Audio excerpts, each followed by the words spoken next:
디모데전서 5장 17절부터 22절에 있는 말씀을 가지고 장로를 대우하는 법, 그렇게 말씀을 전하려고 합니다. 다시 말하면 교회 전임 사역자들에 대한 예우, 이런 방법을 우리가 좀 배워보려고 합니다. 바울이 디모데에게 권면합니다. 그 에베소 교회에 있는 장로들을 어떻게 대우해야 되는지, 어떻게 예우해야 되는지를 지금 가르쳐 주고 있습니다. 디모데는 사역자지만 나이가 어리고 자기보다 나이가 어린 장로님들을 이끌어 나가야만 있습니다. 그래서 어떻게 그 장로님들을 잘 이렇게 일꾼으로 세워갈 수 있을지 그것에 대한 얘기를 해주고 있습니다. 장로들을 소중히 여기고 장로들을 보호하라라는 그런 가르침을 주고 있어요. 이 장로들의 역할이 두 개로 나뉘어져 있는 것을 볼 수 있어요. 다스리는 장로, 그 다음에 가르치는 장로라고 이렇게 나누어져 있는데 오늘날 한국교회도 장로교회에서 그렇게 나눠져 있어요. 교회에서 성도님들이 표로 뽑은 그 장로님, 교회 7위 행정을 담당하는 장로님이 있고, 저 같은 또 목사들 있잖아요. 그런 목사는 교회 행정과 7위 뿐만 아니라 이제 강도, 하나님의 말씀을 가르치는 것까지 겸하는 장로다라는 것이. 그래서 우리가 대한예수교 장로회 그러잖아요. 그래서 장로로 구성된 장로 정치를 하는 그런 교회인데, 그 장로가 목사도 장로고, 그 다음에 성도들이 뽑은 대표, 교인의 대표, 그 장로도 장로예요. 그래서 교회에서 누군가가 잘못한 사람이 있을 때 이 사람을 교회에서 어떻게 처벌할 것인가, 그런 것을 이제 논의하려 그러면 목사님과 장로님이 모여서 회의, 당회라는 것을 해서 이 사람이 이러이러한 죄를 지었으니까 이 정도의 벌을 내리면은 타당할 것 같습니다라고 해서 교회 성도들을 이렇게 징계하고 치리하는 그런 회를 구성할 수 있는 것, 바로 그것이 장로교회다는 것을 우리가 알아야 돼요. 초대교회 때부터 행정 치리만 하는 장로님이 있었고, 그 다음에 말씀을 가르치는 장로도 있었다라는 것을 오늘 본문을 통해서 우리가 볼 수 있어요. 근데 첫 번째로 바울이 말합니다. 잘 다스리는 장로를 배나 존경할 자로 알라라고 말하고 있어요. 그러니까 행정을 담당하는, 치리하는 그런 장로를 배나 존경할 줄 알라라고 말씀을 하고 있습니다. 여기서 존경이다라고 하면은 우리는 그냥 마음으로부터 우러난 그런 존경심, 경외심 뭐 이런 것들을 생각할 수 있는데 헬라어에서 티메라고 쓰였어요. 그것은 마음으로 보는 존경도 있지만 그 보상, 그 다음에 뭐 급료, 사례비 이런 것까지를 포함한다라고 말하고 있습니다. 그래서 이어지는 18절에서는 왜 그들에게 경제적인 보상을 해야 하는지 구약성경과 예수님의 말씀을 가지고 지금 입증하고 있다는 것을 볼 수 있어요. 그 두 개가 이건데 신명기 25장 4절 곡식을 밟아 떠는 소의 입에 망을 씌우지 말라 그랬어요. 소 망이 뭐냐 그러면은 소가 일을 하는데 일을 안 하고 자꾸만 옆에 있는 풀을 뜯어 먹으려고 막 달라들잖아요. 그러면은 이게 일을 제대로 못하고 쟁기질을 하다가도 저쪽으로 소가 가버리면 꼬랑이 다른 데로 비뚤비뚤해지거든요. 그러니까는 일할 동안에는 먹지 못하게 하려고 우리나라 어른들은 이 입에다가 새끼 같은 걸로 꽈가지고 망을 씌워놔서요, 이렇게. 그러면 아무리 속에서 자기가 움직여도 풀을 먹을 수가 없으니까 소가 자포자기 하는 거야, 그냥. 그래서 그냥 일만 부지런히 하는 거예요. 그러면 이제 일 다 끝나면은 그것을 풀러놓고 쉬는 시간을 놔두면은 이제 얘가 옆에 가갖고 풀도 뜯어먹고 뭣도 뜯어먹고 이제 이렇게 하는 건데 그게 망이라는 것이 풀을 뜯어먹지 못하게끔 하는 거거든요. 근데 성경에서는 일하는 소에게 망을 씌우지 말라라고 했어요. 일하는 소에게 망을 씌우지 말라. 그래서 유대인들은 일하는 소가 그냥 풀을 뜯어먹든지 말든지 망을 안 씌우고 일을 시켰는데 예수님은 그것을 해석하면서 하나님이 어찌 소들을 염려해서 그랬겠느냐라고 말씀하신 거예요. 소들을 염려해서 그런 거겠느냐. 일하는 소에게 망을 씌우지 말라고 하는 것이 하나님의 일꾼에게 먹을 것을 제공하라라는 의미이지 하나님이 소를 염려해서 그랬겠느냐라고 해석을 하는 거죠. 그래서 신약 성경에서는 하나님이 일하는 사람에게 먹을 것을 제공해 주는 게 옳다라는 그런 식으로 이제 해석을 하게 된 겁니다. 그래서 바울은 하나님을 위해서 일하는 사역자, 그러니까 그 사역자는 전임 사역자다라고 봐야 돼요. 직업을 가지고 있지 않고 오직 하나님의 일에 올인한 그런 사람에게 먹을 것, 생활비를 제공해 주는 게 당연하다라는 얘기로 지금 얘기하고 있어요. 그 다음에 신약 성경을 인용한데 누가복음 10장 17절 일꾼이 그 삭슬 받는 것이 마땅하다라고 해서요. 예수님께서 전도자들을 파송하면서 이 일하는 사람들이 그 품삯을 받는 게 먹을 것들을 제공받는 게 당연하다. 그러니까 빈손으로 가도 된다라고 이렇게 말씀을 하신 거거든요. 그래서 바울이 누가복음에 있는 이 말씀까지 구약성경과 같이 엮어서 지금 증거로 제시한 것을 보면은 벌써 그 당시에 복음서가 이렇게 구약성경만큼 힘이 있는 정경으로 인정받고 있었다라는 것을 우리가 알 수가 있는 거죠. 그러니까 바울과 구약과 신약에 있는 말씀을 가지고 뭐라고 얘기하냐면 곡식을 밟아 떠는 소의 입에 망을 씌우지 말라 일꾼이 그 삭슬 받는 것이 마땅하다라고 얘기하고 있는 것은 교회에서 전적으로 교회 일만 하고 있는 그 사람들에게 급료를 주어서 월급을 주어서 오늘날로 말하면 생활을 꾸려나갈 수 있게끔 하고 굶주리지 않게끔 하라라는 그런 얘기로 지금 볼 수가 있는 거죠.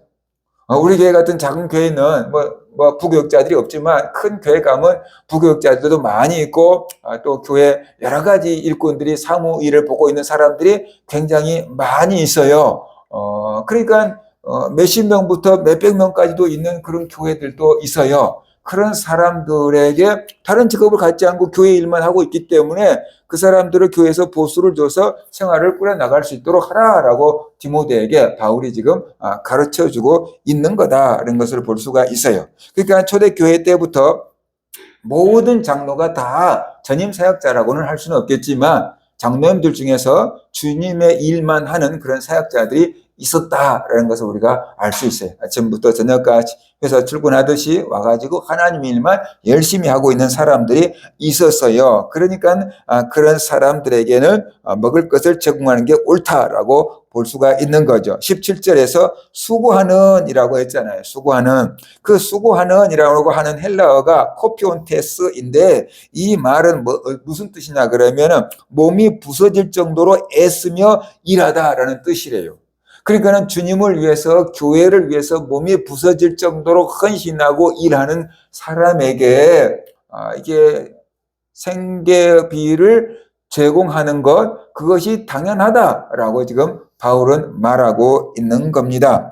바울은 사역자들이 모든 시간과 에너지를 투자해서 주님을 위해서 헌신하고 봉사하고 있는 사역자들이 있는데 그 사역자들이 생계 문제 때문에 주의 일을 중단하는 일이 생기지 않게끔 하라라는 얘기로 지금 하고 있는 거지요.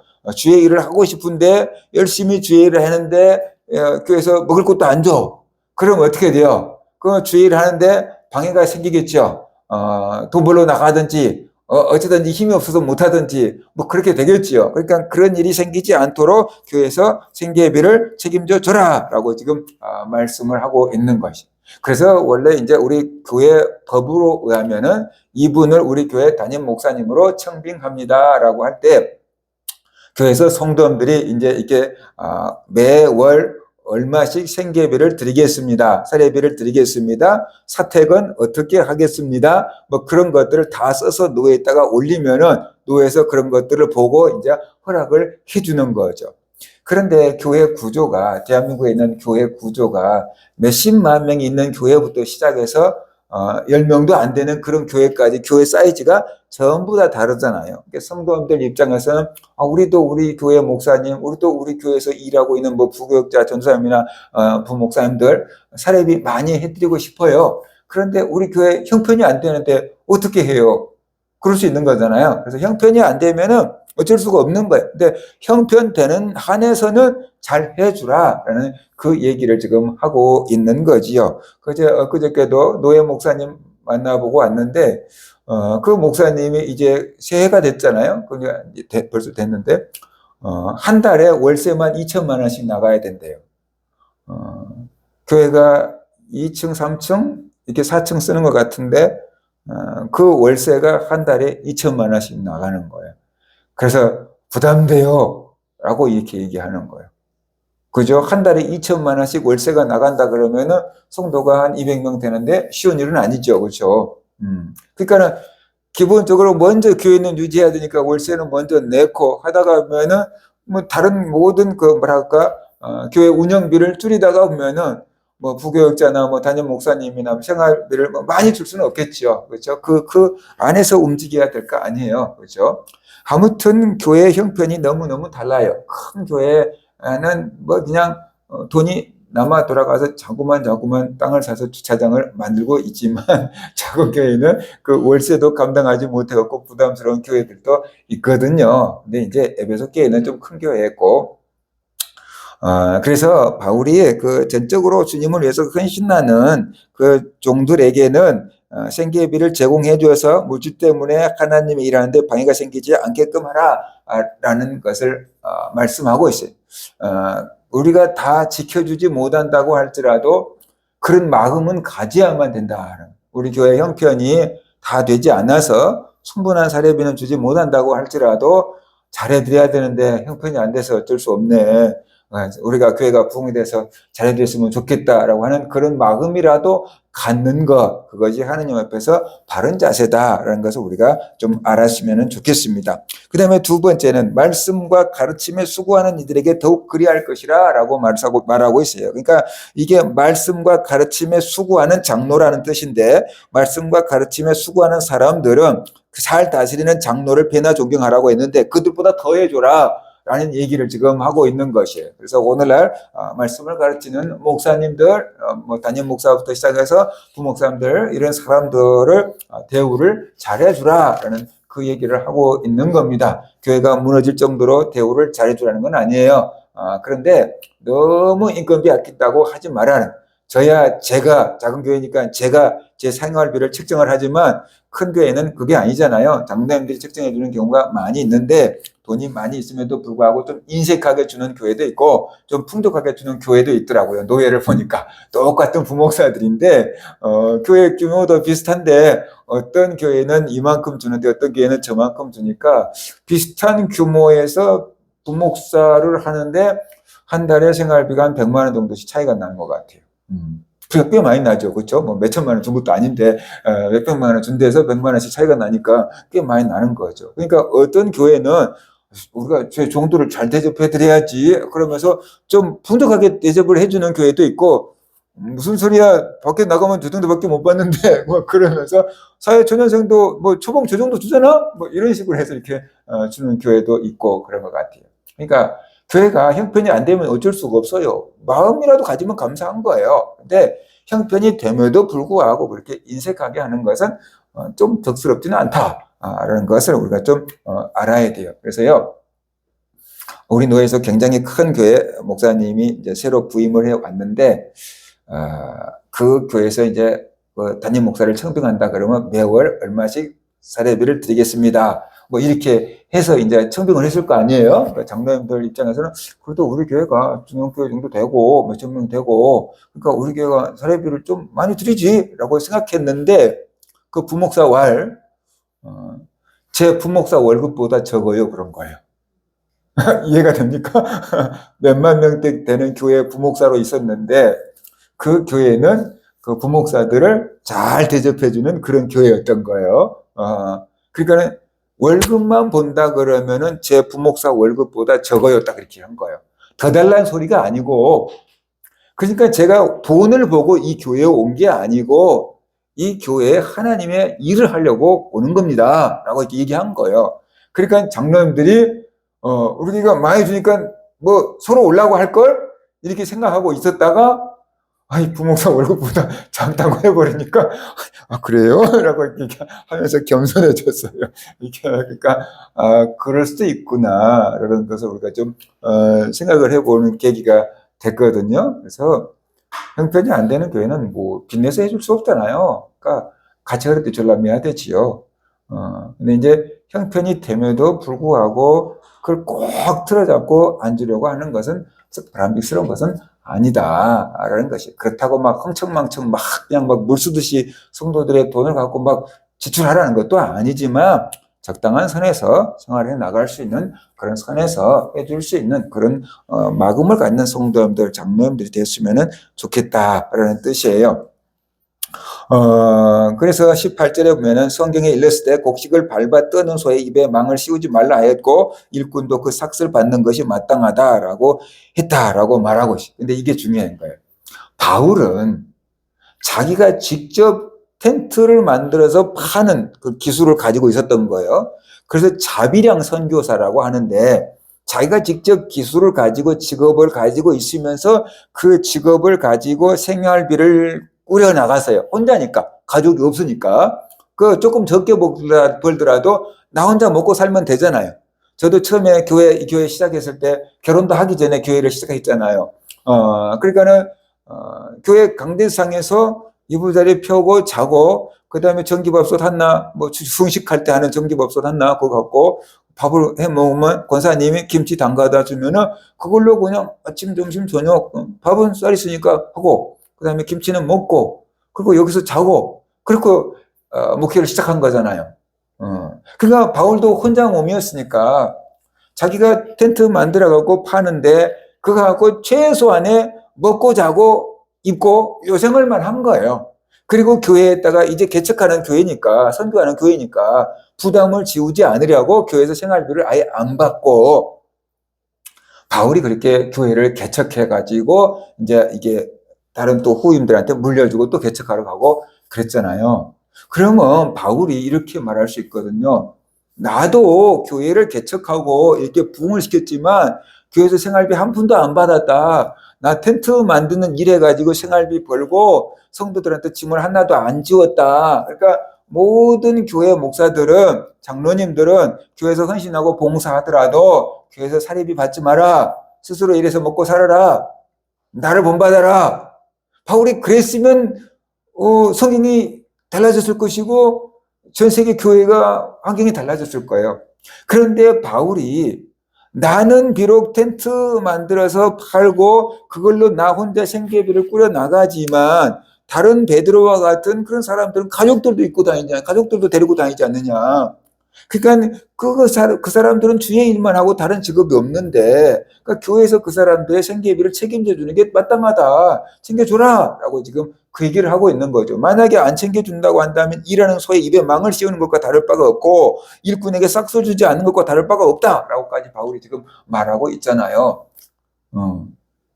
그러니까 한국 교회에서 우리 교회에서 그런 게 아니고 한국 교회에서 일부 어떤 사람들이 교회에서 목사님이 그 사례비를 받는 것 같고 시비 거는 사람들이 있는 것 같아요. 바울도 안 받았는데 뭐 이런 식으로 하는 사람들이 있는 것 같아요. 근데 바울이 자기는 안 받더라도 다른 사람은 받게 하라라는 얘기를 한 거거든요. 그거는 그게 상황에 따라서 달라요. 큰 교회를 하는 어떤 목사님이 나도 사례비를 안 받겠소라고 이제 선언한 거예요. 아주 큰 교회 목사님이 이제 자기도 사례비 안 받겠다라고 이렇게 선언한 우리나라 대기업체 회장님도 월급이 하나도 없다는 거 아십니까? 월급 하나도 없는 회장님이 있습니다. 그런데 주식이 올라가고 돈이 막 엄청난 월급을 받잖아요. 그러니까 큰 교회 목사님이 사례비 하나도 안 받겠다고 선언을 해버리니까 그게 성도들이 고민이 충만한 거예요. 그래서 우리 목사님 굶어 죽으면 안 되는데 그래가지고 성도님들이나 청년들이 목사님 밥 사드세요. 그러면 안 돼요. 그러면서 뭐 이렇게 뭐 넣어주는 게 월급보다 더 많이 들어오니까 그런 분들은 그럴 수 있는데 저 큰 교회 목사님도 저러는데 작은 교회 목사가 왜 그냥 교회에서 생활비 받아가려고 해? 라고 이렇게 하면은 작은 교회는 또 그렇게 해줄 사람도 없잖아요. 그러니까는 그 교회 상황에 따라서 그렇게 할 수 있는 건데 일방적으로 모든 사람을 똑같이 그렇게 대우하려고 하는 것은 합당하지 않다라는 것이에요. 그래서 목사님들이 다른 사람들보다 더 많은 사례비를 달라고 한 게 아니고, 그죠? 최소한의 사례비를 받고 있는 것이고, 그나마 개척교회 목사님들은 그것도 못 받는 경우도 많아요. 그래도 포기하지 않고 하는 것은 사명감 때문에 하는 거예요. 그러니까 일부 텔레비전에 나와서 집이 몇 채 되고 막 자가용을 외제차를 굴리고 막 그런 목사님들은 1%도 안 되고, 근데 그런 사람들이 텔레비전에 한번 나오면 모든 목사가 다 그런 줄 알아요, 세상 사람들이. 근데 그게 아니라라는 것이에요. 대부분의 한국교회 70% 이상 목회자들은 교회 운영하는 게 힘들고 생활비가 넉넉하지 않은 상태에서도 하나님 일을 하고 있는 경우가 많다라는 것을 우리가 알아야 돼요. 그래서 그런 현실을 우리가 좀 직시했으면 좋겠다. 바깥의 사람들이 교회를 자꾸만 돈만 밝히고 그렇게 얘기할 때도, 예전에 어떤 분들이 인터넷에 막 그랬어요. 어떤 이 근처에 있는 교회인데 얘기는 하지 않겠어요. 근데 그 인터넷에 막 교회 막 목사님들 막 돈만 챙기고 막 아파트가 몇 개씩 막 이렇게 달아놨는데 거기에 누군가가 댓글을 달았어요. 우리 아버지가 어디 어디 교회 목사다. 근데 우리 아버지는 개척교회를 이렇게 많이 돕고 있다. 이렇게 이 정도 받는데 이렇게 많은 돈을 다 개척교회 헌금으로 나간다. 그럼 딸이 올려놨더라고. 이 근처에 있는 큰 교회 목사님이에요. 근데 지금은 어떻게 했어요? 여기 다 아는 그 교회는 아니에요. 다 아는 그 교회는 아니고, 근데 아무튼 그 딸이 그렇게 올려놓은 거예요. 딸이 볼 때 아빠가 존경스러웠나 봐요. 딸이 볼 때. 아빠가 존경스러운 거예요. 교회에서 그렇게 생활비를 받아가지고, 자기도 가족 있잖아요. 근데 가족들을 쓰지 않고, 어려운 교회 전도하라고 전도용품 지원하고 막 그런데 막 돈을 막 이렇게 쓰는 것을 보니까 딸이 아빠를 존경한 거예요. 그런데 텔레비전에 좀 이상한 목사가 나오니까 모든 목사가 다 그러더라고. 인터넷에 막 악플이 달리니까 견디지 못해가지고, 우리 아빠가 어디 교회 목사인데 우리 아빠는 돈을 이렇게 씁니다. 생활비를 이렇게 받고 이렇게 많은 돈이 다 개척교회 지원하는데 나간다. 모든 교회 목사가 다 그런 건 아니다. 라고 이렇게 댓글을 달아놨더라고요. 그러니까 작은 교회들 형편을 모르고 세상 사람들이 그럴 때 우리 교회는 그렇지 않아. 우리 교회는 그냥 뭐 이렇게 해라고 이렇게 해서 모든 교회가 다 그런 게 아님을 좀 알려줄 필요도 있겠다라는 생각이 듭니다. 그 다음에 장로에 대한 소송권은 함부로 하지 말라고 했어요. 19절 장로에 대한 고발은 두세 증인이 없으면 받지 말 것이요 라고 했어요. 누군가가 장로님이나 목사님이 흠결이 있다, 문제가 있다라고 얘기하면은 그래? 그리고 당장에 막 뭐 큰일 날 것처럼 하지 말라는 뜻이에요. 근데 그런 사람이 2명, 3명 점점 늘어나면은 진짜 좀 문제가 있는 거 아니야? 라고 해서 검사를 조사를 해봐야 되지만, 한 사람 얘기하면은 자기가 마음에 안 들어서 그럴 수도 있는 거고, 시험이 들어서 그럴 수 있는 거고, 마귀가 그 교회 일꾼들을 무너뜨리려고 분쟁을 일으키려고 그럴 수도 있는 거고, 그러니까는 너무 장로에 대한 송사건을 한 사람이 고발했다고 해서 막 그냥 그 장로를 쥐잡듯이 막 검사하고 조사하고 막 그러지 말라라고 얘기했어요. 두세 증인이 있을 때 비로소 검토를 해보고 이렇게 해라라는 얘기를 지금 하고 있는 거예요. 그러니까 교회에서 일하고 있는 목사나 장로나 그 중직자들의 신분을 교회에서 지켜주라라는 뜻이, 국회의원들에게 불체포 특권을 주기 때문에 국회의원들이 뭔가를 막 발표할 수 있고 그러잖아요. 그렇지 않으면 무서워서 못 할 거예요. 근데 국회의원은 불체포 특권이 있기 때문에 그런 거거든요. 그래서 목사나 장로, 교회 앞장서서 일하고 있는 성도들도 좀 그런 거 걱정하지 않고 마음껏 일할 수 있도록 디모데가 커버를 해줘라 라는 그 얘기를 지금 담임 목사가 커버를 해줘라 라는 그런 얘기를 지금 하고 있는 거죠. 앞장서서 일하다가 보면 사탄의 타겟이 되기 쉽고, 그래서 아무 문제도 아닌데 오해가 생길 수 있고, 마음에 안 들면 뭔가가 지금 이렇게 들어올 수 있기 때문에 그런 일이 생기지 않도록 최대한 장로들, 목회자들을 신뢰하고, 고발건 한두 사람이 말한다고 해서 그러지 말고 두세 사람, 여러 사람들이 이렇게 증인이 있으면 그때서 좀 의심해 볼 것이고, 그때는 의심하지 말고 믿어줘라 라는 그런 얘기를 지금 하고 있어요. 그 다음에 네 번째 보면 범죄한 장로는 확실히 조치하라는 것이에요. 범죄한 자들은 모든 사람 앞에서 꾸짖어 나머지 사람들도 두려워하게 하라. 두세 사람의 증인이 있어요. 그래서 장로님이, 목사님이 혹시 흠결이 있는 거 아닌가라고 조사를 해봤더니 진짜 뭔가를 잘못했네요. 그러면은 그럴 때는 그냥 몰래 봐주고 넘어가지 말고 공개적으로 야단을 치고 책망하고 바로 잡아라. 그래서 성도들에게 이렇게 뭐라 그럴까? 경각심을 불러일으켜라. 장로님도 잘못하면 저렇게 혼이 나는구나. 저렇게 모든 성도들 앞에서 공개적으로 사과해야 되는 거구나. 우리들도 조심해야 되겠구나. 라고 하는 그런 경각심을 불러일으키게 하라라고 지금 말하고 있어요. 장로라고 봐주고 넘어가고 그러면은 공평하지 못하고 성도들이 누가 믿을 수 있겠느냐라는 것이에요. 그래서 만약에 문제가 있다 그러면은 봐주지 말고 공평하게 정직하게 그 문제를 해결해라, 풀어라 라고 지금 말하고 있는 것입니다. 그래서 더 이상 사탄이 개입하지 못하게끔 정직하고 공평하게 그 문제를 처리하라 라고 디모데에게 권면을 해주고 있어요. 그 다음에 마지막 하나는 장로를 신중하게 세우라 라고 말합니다. 아무에게나 안수하지 말라 라고 지금 얘기하고 있어요. 아무에게나 안수한다는 것은 장로로 세우는 안수를 지금 말하고 있는 거예요. 앞뒤 문맥상. 근데 믿음도 되지 않은 사람을 장로로 세워놓으면 여러 가지 문제를 일으킬 수 있잖아요. 지금 우리나라 현실이 그런 경우가 종종 있거든요. 그러니까 교회 장로님이 있어야지 조직 교회가 되고 장로교회에서는 그래야지 그 목사님이 노예에 가서 뭐 노회장도 할 수 있는 거예요. 근데 장로님이 없으면은 목사님이 수십 년에서도 노예에서 노회장이 될 자격이 없어요. 그러니까 시골 교회에서 장로님이 없는 경우가 많잖아요. 그러니까는 그냥 믿는 지 얼마 안 되신 분들도 장로님으로 세워놓고 목사님이 노회장 하려고 세워놓은 경우들이 가끔씩은 있는데 그런 사람들이 훈련이 안 된 상태에서 장로가 되었기 때문에 여러 가지 문제를 일으킨다라는 그런 소식도 들었어요. 다 그런 건 아닌데 그런 일도 있다라는 것이에요. 그래서 장로를 함부로 세우지 말라. 도시 교회에서도 형편이 어려우니까 저분 장로 그 임직시키면은 교회 헌금도 많이 하고 봉사도 많이 하겠지. 그런 마음으로 장로 임직시키는 경우도 있어요. 그래서 어느 교회 하면 뭐 권사님은 몇백만 원 헌금해야 되고 안수집사가 임직하면 몇백만 원 헌금해야 되고 장로가 임직하려면 몇백만 원 헌금해야 된다더라.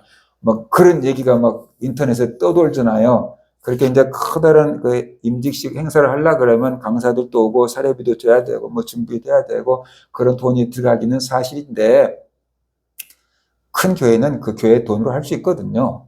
근데 그것을 헌금 걷는 방법으로 사용을 한다고 한다면 성직을 매매하는 중세시대와 같아지는 거죠. 그건 옳은 게 아니지요.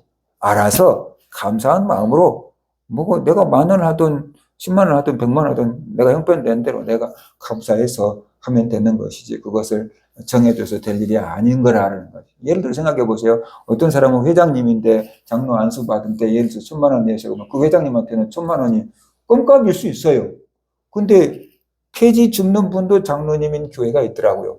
제가 전수할 때 보니까 인천에서 참 그 교회 존경스러웠어요. 폐지 줍는 분인데 장로님이에요. 근데 그 폐지 줍는 장로님한테 예를 들어서 장로 안수 받으니까 1,000만 원 내세요라고 한다 그러면 도대체 폐지를 몇 수레를 모아야지 1,000만 원이 되겠습니까? 그 말도 안 되는 거잖아요. 그죠? 그 일방적으로 그렇게 할 일이 아니다. 본인이 감사. 예를 들어서 그 폐지를 줍는 분이 10만 원을 한다 그래도 그 수레로 50수레를 갖다가 팔아도 10만 원이 될까 안 될까 정확하게 폐지값 제가 모르니까 지만 그건 엄청난 돈인 거예요. 엄청난 돈인 거예요. 그러니까 한국 교회가 그렇게 가면 잘못되는 거다라는 것을 우리가 알아야 돼요. 그래서 함부로 안수하지 말라 그랬어요. 그래서 저 사람의 믿음을 살펴보고 인격을 살펴보고 그 사람이 가진 은사로 교회에 잘 섬기고 봉사하고 있는 것들을 다 살펴봐서 정말 장로를 세워도 되겠다라고 하면은 장로를 세우라라고 말씀을 하고 있습니다. 오늘 본문은 장로를 어떻게 예우해야 되는가를 얘기를 하고 있어요. 장로들이 교회에서 전적으로 헌신하고 봉사하고 충성하는 전임 사역자들을 의미하는데 그들에게는 생활비를 제공해 주는 것이 당연하다. 교회 형편되는 대로 생활비를 제공해 주라라는 것이고 그 장로들에 대한 소송권이 들어올 때 한 사람이 뭐라고 한다 해서 장로들 막 탈탈 털지 마라라는 것이에요. 여러 증거가 있을 때 확실할 때 정확하게 조사 검토해서 그게 문제가 있다고 한다면 모든 성도들 앞에서 공명정대하게끔 처벌을 받게끔 하라라는 것이고 그 다음에 장로를 세울 때부터 함부로 세우지 말고 그런 문제를 일으키지 않을 그런 사람들을 세우라. 그래서 제가 목사 추천서를 이렇게 전도사 고시할 때 추천서를 써주거든요. 저도 그렇게 받았고 근데 거기에 여러 가지 중에 이렇게 나와요. 이 목사 후보생을 알아온 지 몇 년 됐습니까? 라고 하면은 제가 이 사람을 알아온 지 1년 됐습니다. 20년 됐습니다. 이렇게 써주는 거예요. 그러면 오래 알았다 그러면 그만큼 신뢰감이 되잖아요. 이 사람의 리더십은 어떻습니까? 지적인 수준은 어떻습니까? 성적인 관계는 어떻습니까? 교회에서 막 여자 성도들과 막 그 문제를 일으키는 그런 경향이 있습니까? 없습니까? 그런 문제도 있어요. 문항도. 대부분 이제 지금까지 우리 교단은 남자만 목사가 되잖아요. 그런데 이제 전사 때부터, 전사 후보생 때부터 그런 문제가, 이성교제 문제가 복잡한 사람은 걸러내려고 그런 질문 사항이 들어있는 거예요. 그러면 거기에다가 체크를 해줘야 돼요. 그리고 본인이 가져가는데 못 보도록 탁 봉투를 붙여갖고 붙여갖고 테이프 붙여갖고 갖다 주면 학교에서 뜯어보는 거예요. 그래서 이 사람이 면접 볼 때 딱 보는 거죠. 이렇게 보는 거구나.